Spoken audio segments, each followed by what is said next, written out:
There are leaders in the world who are made for impact. If you want to be a problem solver, you're going to fail, and that's okay. What you don't want to do is fail the same way multiple times over and over again, but you want to put yourself in a position to fail. And I find the more that I normalize that behavior, the more often my team is willing to do it themselves. And I talk to them about their failures and what they've learned from it, why it's okay. I don't criticize it. I really help them just unpack the why and the how. I'm Gretchen Schott, and this is Made for Impact, a show for leaders who want to leave a lasting impact on their organizations, their teams, and their lives. My guest today is Matt Tait. He is the CEO of Decimal, a financial tech company that leverages the best technology on the market to provide bookkeeping and tax services to free up time, save money, and restore peace of mind to business owners. Why I wanted to speak to Matt was because he describes himself as a serial entrepreneur. He has a podcast show called After the First Million, and today we'll dig into that entrepreneurial kind of mindset and how problem solving and adaptive leadership can help you make an impact. Take a listen.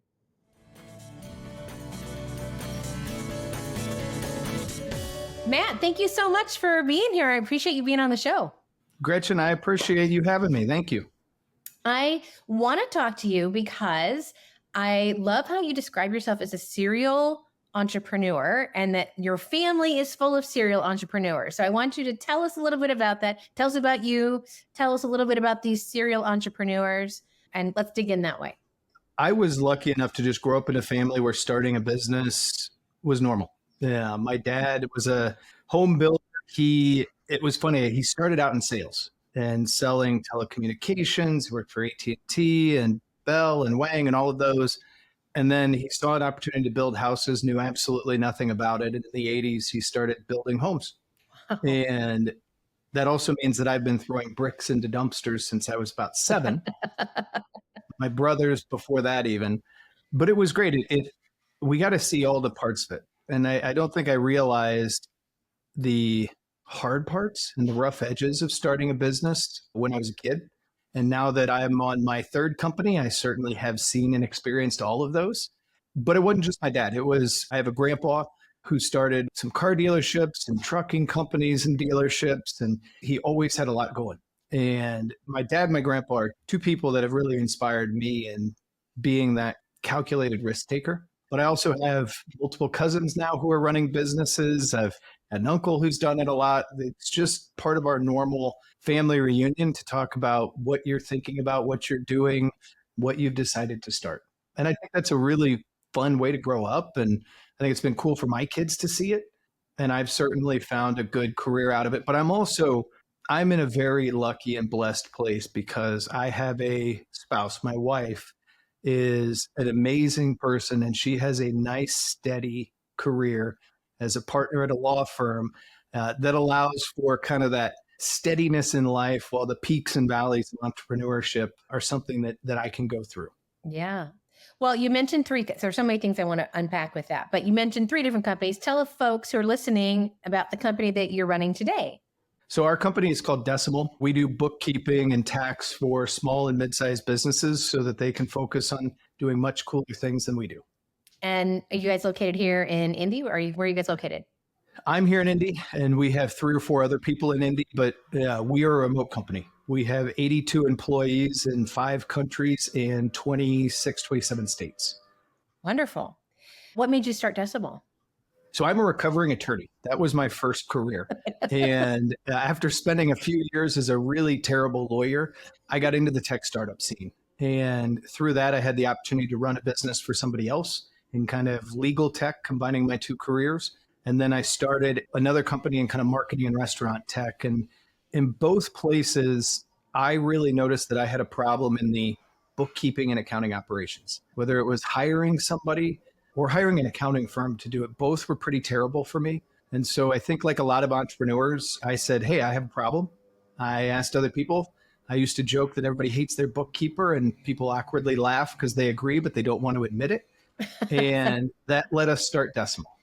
Nice. What would you say are your big goals for the remainder of this year? We're in August now recording this, but towards the end of the year, what do you hope to say by the end of the year is big success for you?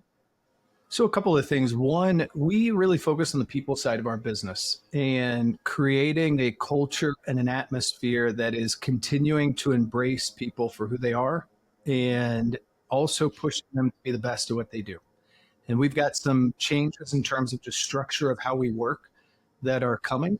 And a big part of that is at the end of this year, we're going to be able to stand up and say that we are the most AI and tech forward company in the entire space. Granted, when you're talking about competing with accountants, they're not the world's quickest at change and adaptation and evolution. So it's not hard to be on the front end of that. But that's a big change and that's a big thing for us to step out in front of. And that's where I'm really excited about the future of Decimal. And the foundation of that is being set this year. I want to go back to the family business aspect, because I think that there's people that are listening that perhaps consider going into business with family members, or maybe they might have a side hustle as well and they are in a business with a family member. What lessons would you share about the impact that's been made on you doing business the way that you have with your family? So I'll make a distinction. I learn a lot from my family, and we spend a lot of time talking about what we do, but I've never gone into business with my family. I really like the church and state distinction in my life. We are much friendlier when we don't work together. But to me, whether it's family or close friends or people that you've gone through a lot with, having people in your life that know you well and are willing to give you honest feedback is such an important thing. And for people that get into business with family, that's kind of one of the cheat sheets that you have. We have a really cool client who's local here in town, and he and his wife have now started multiple companies. My wife and I do best when we have separate careers, and it's amazing to see how well they do together. And it's almost their superpower. And I think it's so cool when you have that close relationship. You can build it with a co founder, you can build it with a friend, but the more you do to build that, I think the better foundation you have to grow a company and be happy doing it. What would you say is that a thread, if I were to look at your professional and your personal life, what's a thread that I could pull through both of those, would you say? I really like solving problems that help people. Our mission at Decimal is to make it easier to be a business. Everybody talks about starting companies and entrepreneurship, and there's a lot of content and podcasts out there that make it sound so cool and so sexy. And yet running a business is a really hard, terrible thing a lot of the times.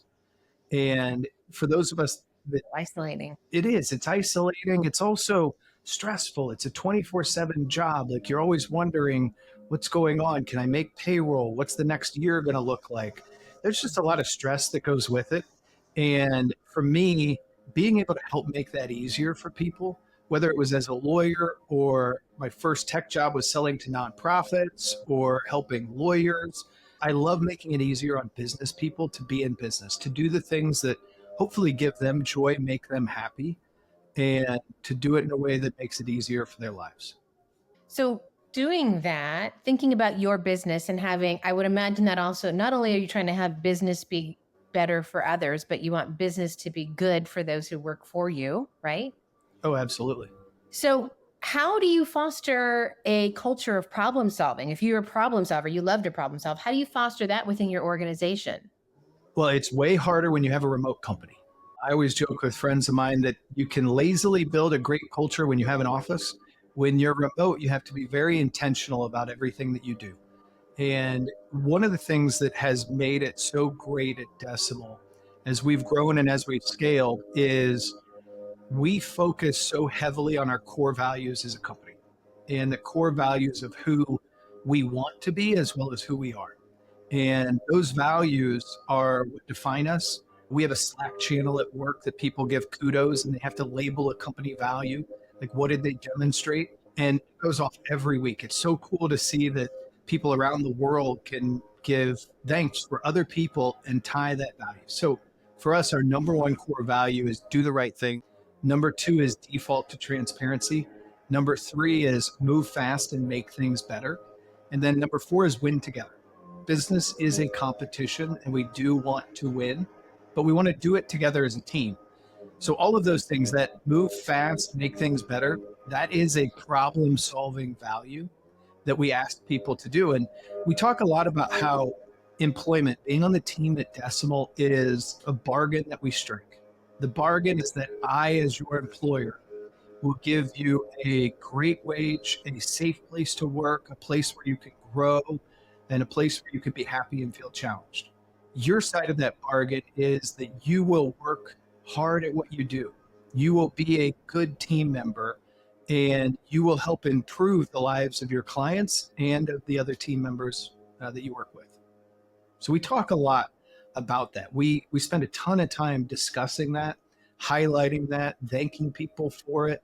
And I find that repetition. We have an intern, a really cool butler kid, JJ, that we did his exit interview yesterday, and he and I were talking, and he said, one of the things that I thought was really cool is you really talk a ton about the company values, and you say it all the time.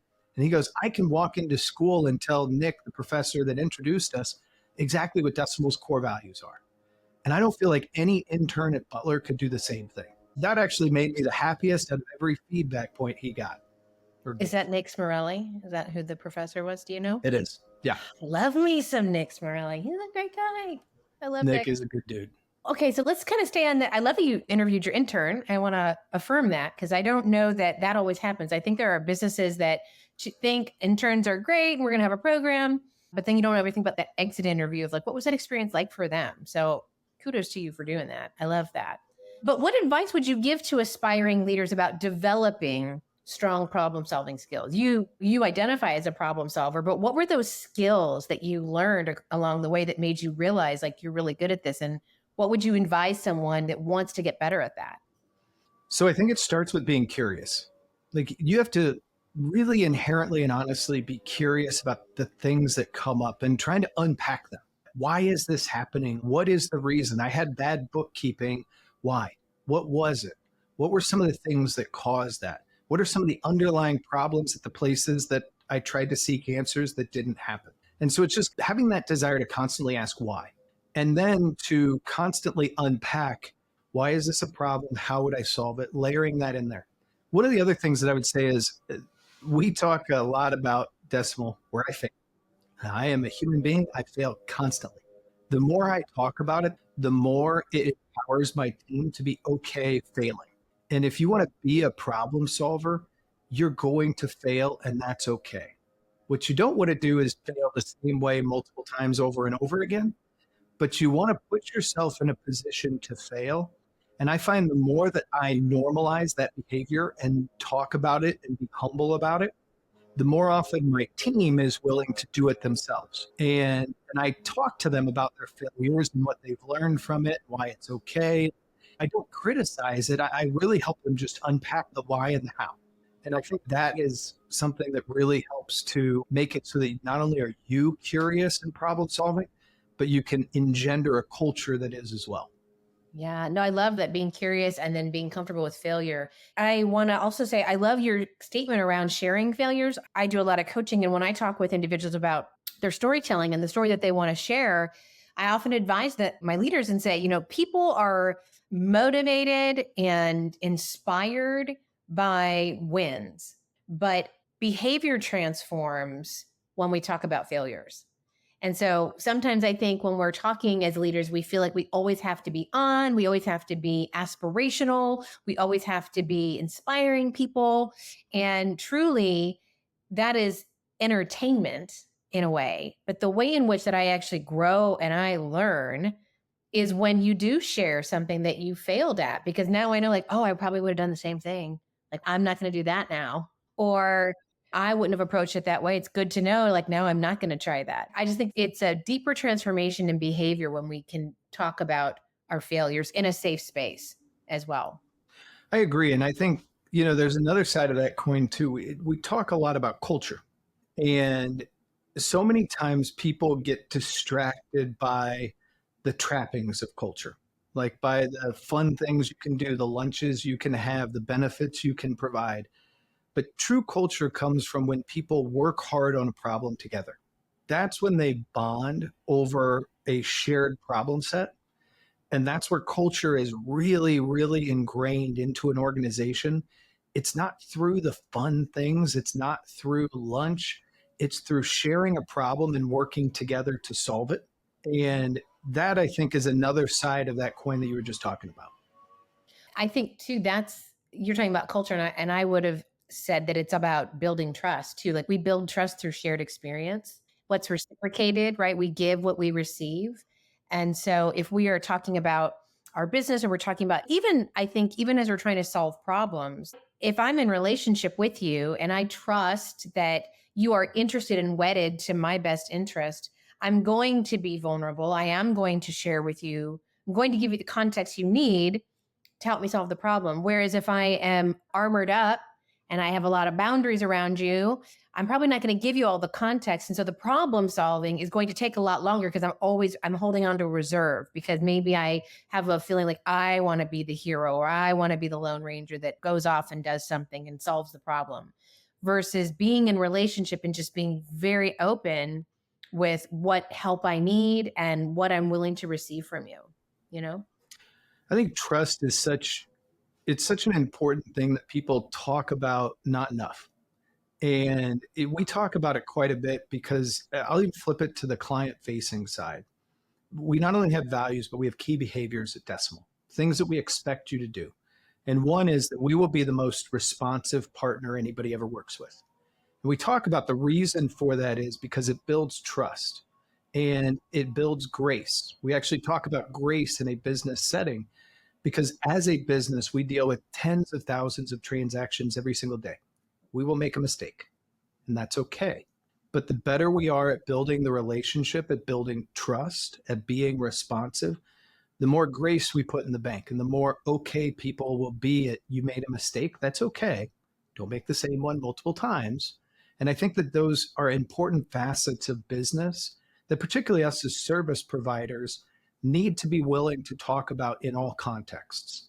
Mm-hmm. Oh, I love that so much, Matt. Because when I think about service and we think about serving others, I love that grace, you guys talk about grace. That's fantastic. Because with grace comes redemption. We want to be reconciled with one another. We want to be redeemed for mistakes that we make, and we have to do that. You can't have that without grace. So I just love that so much. That's really great. I'm curious about your leaders and knowing that you have a virtual environment and the impact that you guys want to make with your clients and even as a team. I imagine sometimes we need to flex into some adaptive type of leadership. So how do you encourage your team, or support your team for that matter, in developing their own adaptive leadership skills? One of the hardest things in my life was leading during a pandemic and understanding, and I've talked to other leaders. In fact, Nick Smorelli and I have had this discussion. It is a trauma that we'll be unpacking in our lives for a very long time. But what it gave me was the ability to ingrain who a person is and how they're doing into work. And in a remote environment, in our training of my direct reports, of their direct reports, of the managers at our company, with 82 people, we have a few levels of management. We talk a lot about how important it is to start we do a lot of one-on-ones. And I find that one-on-one is the best way to unpack a person. And I find that group settings are the best way to unpack a problem. And we spend time doing both. And in the one-on-one setting, I require and we train everybody to ask, how are you doing? Not the like, I'm passing you in the street, hey, how's it going? But the deep, like, how are you today? Because if we're in an office, I can see if maybe your shoulders are slumped or you're not feeling well. I can't do that. You can hide that better in a remote setting. And so we really train people to ask that question, because mental and emotional health is the foundation of being able to do your job. If you are not mentally and emotionally healthy, you will struggle to be professionally healthy. And we really focus a lot on that and talk about that. Then we also talk a lot about skills that we require from people to do their job, or to do the job above them, or to do the next job in the rung on the ladder, because we give them the ability to continue to grow and climb, but we want them to see the difference between what they need and what they are. And we talk a lot about who you are, how you're acting today, and how you need to be in order to continue to grow in your career. And so we've really I go back to the intentionality in a remote environment. We have to be much, much, much more intentional about every aspect of what we do. And what I would say also is I would challenge people that have remote or hybrid environments to start to think of life that way as well. Because I hear other leaders of some more traditional companies saying remote will never work. That's just an impossibly untrue statement. Hybrid won't work. It's an impossibly untrue statement. First of all, I've found in my professional career, anytime I say always and never, it bites me in the rear end every single time. Every time. But to me, it's you have to be mentally and emotionally willing to start to rethink and be intentional about every aspect of your business. Matt, how do you know that your employees that work for you are both satisfied and loyal to Decimal? I don't ask loyal. Satisfied, we ask a lot. We ask in one-on-ones, we ask in surveys, we ask a lot. I ask, I have my team ask. I spend a lot of time with individual team members doing exit interviews with interns. It's my responsibility to make sure the culture of Decimal is the place that people want to call a career. And that's what we tell them all the time. I want this to be your career, your job to be here for a long period of time. And I think loyal is what you build in people. And I'll say that second value, that default to transparency, really helps to build loyalty. I tell new members of the team, I've got a new person joining next week, and she's going to hear, you can ask me any question. I have not received a question from our team that I will not answer completely honestly. And that builds trust, and trust builds loyalty. And loyalty goes both ways too. My job is to be loyal to them. Their job is to be loyal to Decimal. My job is to build the environment where that works well for everybody. What does it look like to you when an employee is demonstrating loyalty and satisfaction?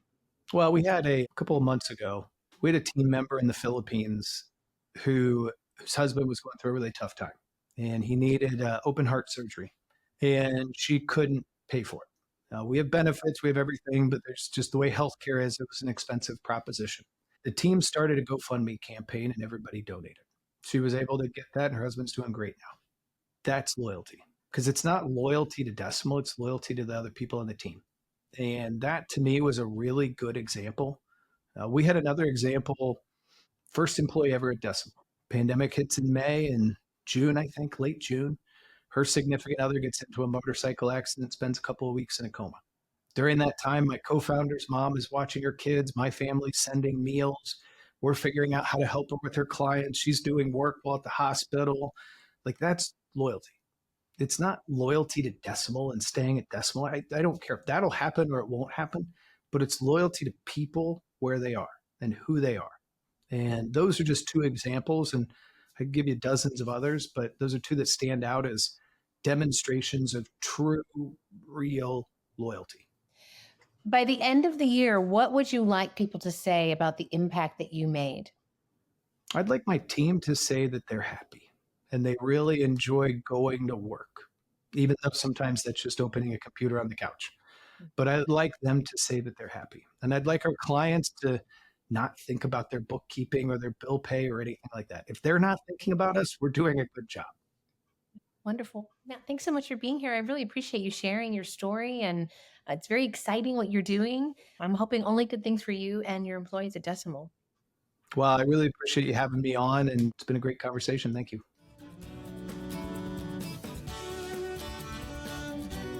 Who would have guessed that someone who talks about bookkeeping and being a lawyer is so down to earth and kind and fun? I just really loved that conversation with Matt. I hope you guys did too. I really loved what he had to say about the comments with regards to leaning into failure and talking about that. And I loved his comment around one-on-ones is a great way to unpack people, and groups are a great way to unpack problems. I love that. I hope you love that too. If you're loving the show, please leave us a review, give us some comments. I'd love to know what resonates with you. If you haven't picked up my newsletter, make sure you subscribe to the newsletter and follow us there. Get monthly content from me to kind of go deeper into the stuff that we talk about here. But most importantly, I want you to remember that you are made for impact.